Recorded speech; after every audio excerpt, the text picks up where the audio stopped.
Let's look now at the different options and different functionality that is within the subscription module.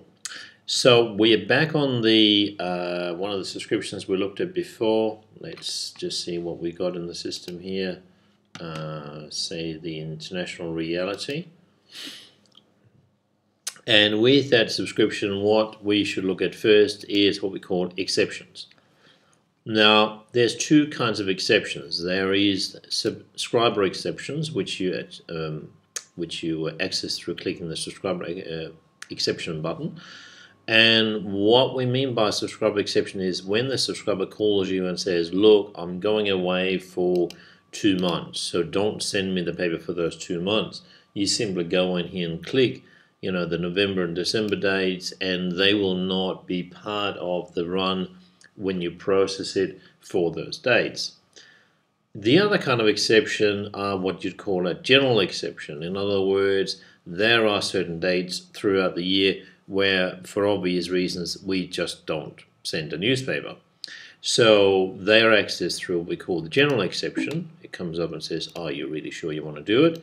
You choose, as in many other areas, the publication, and say we want to do one for New Year's Eve, because we're probably not going to send out one. So we go in here, say New Year Eve, right? Maybe we'll just record it New Year. Hit the process button and it says, "Are you sure you want to do that?" And basically what it does is it runs through all of the subscriptions that we already had, and you can see it added this to the existing subscription like this one here and tags it as a general exception. What it also does is it added it to the left-hand side here, so when we do future bookings, it's going to be taken into account and the subscriptions are automatically extended past that date. The next area that I want to look at is the payment area. So we've got the main details over here, we've got the exceptions that we just looked at already, and we now have the payments.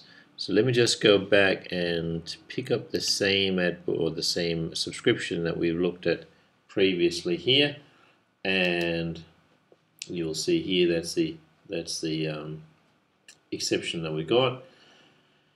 And let's do a payment for them.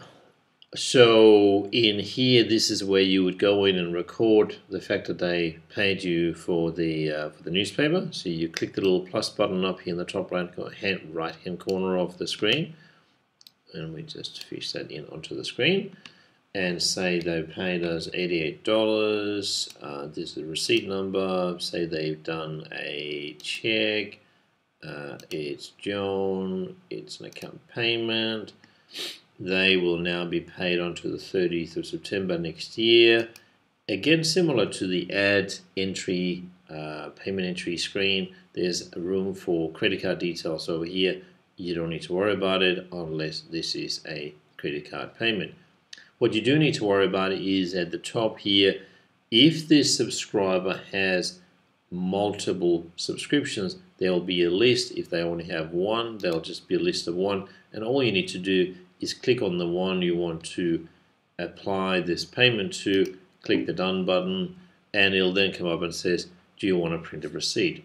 Now probably most people don't need it for their subscription, but if they do, you can print one right there on the fly and send it to them.